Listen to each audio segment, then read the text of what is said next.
Jude Bellingham and Harry Kane allegedly traded punches in the lobby of England's team hotel in Houston last night, and police were called to the scene.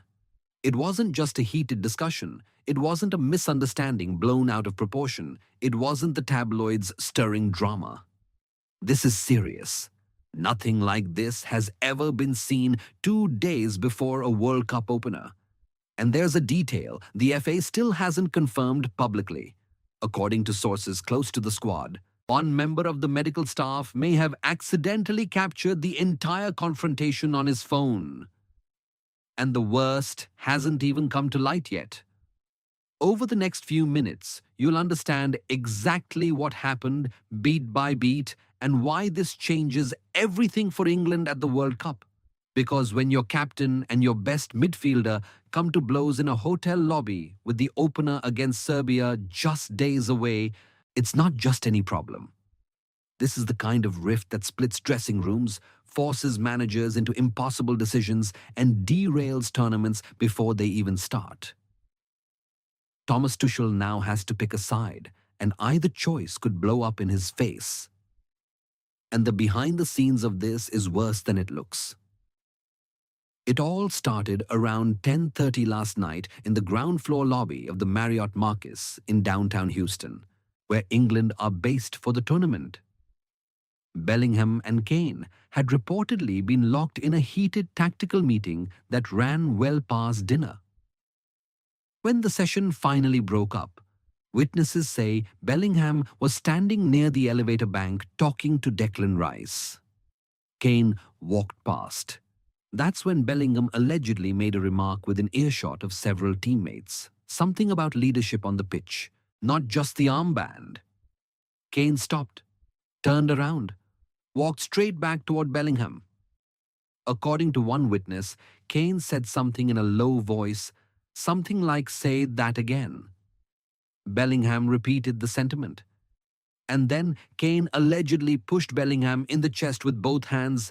Bellingham shoved back. Within seconds, both men swung. Kane with his right hand, Bellingham with his left. Before anyone could process what was happening, Declan Rice and a member of the coaching staff dove between them. The scuffle lasted fewer than 10 seconds, but the noise drew hotel security immediately. They intervened, but when neither player stood down right away, they called Houston police as a precaution. 2 officers arrived within minutes, spoke briefly to both players and to Tuchel, took no action, and left. The silence in that lobby afterward, sources say, was absolute. Nobody saw this coming. But here's the thing. This didn't come out of nowhere. Bellingham has reportedly been frustrated for weeks with England's shape in possession, particularly what he sees as a lack of dynamic movement from Harry Kane when the midfield tries to play through the lines.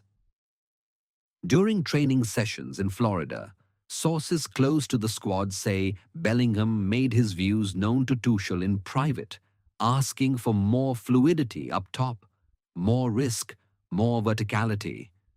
Kane, meanwhile, has allegedly grown tired of what he perceives as Bellingham's impatience and lack of respect for the collective process that got England this far. And here's where it gets even more serious, because this isn't just 2 players having a bad night. There are power blocks forming inside this squad. On one side, Bellingham and a younger group of players who believe England must evolve tactically to compete with Spain, France, and Brazil. They want more pressing, more tempo, more courage on the ball. Mark Guehi is reportedly part of that younger bloc, quietly backing Bellingham's call for tactical evolution. On the other side, Kane and the senior core, players like Kyle Walker, who trust Tuchel's system and believe discipline, not boldness, wins tournaments. Both sides have a point.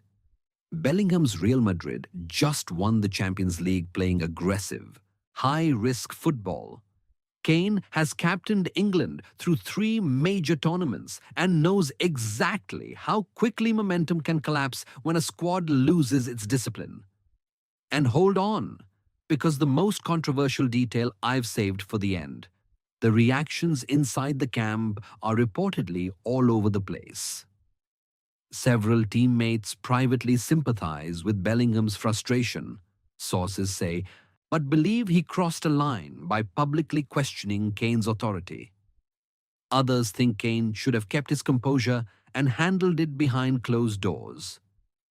Bukayo Saka, who witnessed the entire exchange, has reportedly stayed neutral but is said to be shaken by how fast it escalated. The coaching staff is furious, not at the disagreement itself, but at the timing and the visibility. The FA has been briefed and is monitoring the situation, but so far, no official statement. Social media exploded the moment word leaked. Some fans are calling for Bellingham to be dropped immediately for disrespecting the captain. Others argue Kane should be benched if his legs can't keep up with the system Tuchel is trying to build. The British press is already running with crisis in camp angles. American media outlets are fascinated by the police involvement, and that detail alone is going to follow this squad for the rest of the tournament. And now the clock is ticking. England face Serbia on June 14th at NRG Stadium in Houston. That's 3 days from now. Thomas Tuchel has until 24 hours before kickoff to finalize his starting 11, and he's caught between two terrible decisions. If he benches Bellingham, he risks alienating England's most informed midfielder, the player who just won La Liga Player of the Season and lifted the Champions League with Real Madrid. He signals to the younger players that seniority trumps merit, and he invites questions about whether he has the authority to make bold calls.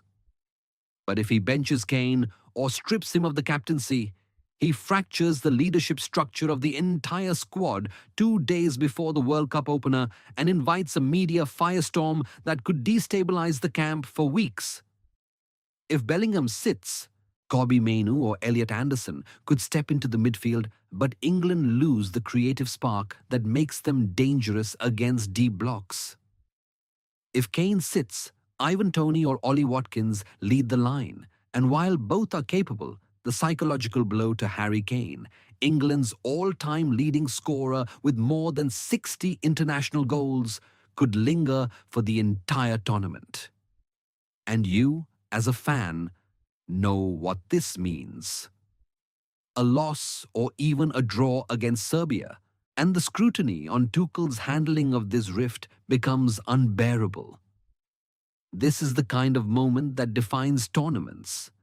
Not the matches themselves, but the decisions made in hotel lobbies and team meetings when nobody's watching.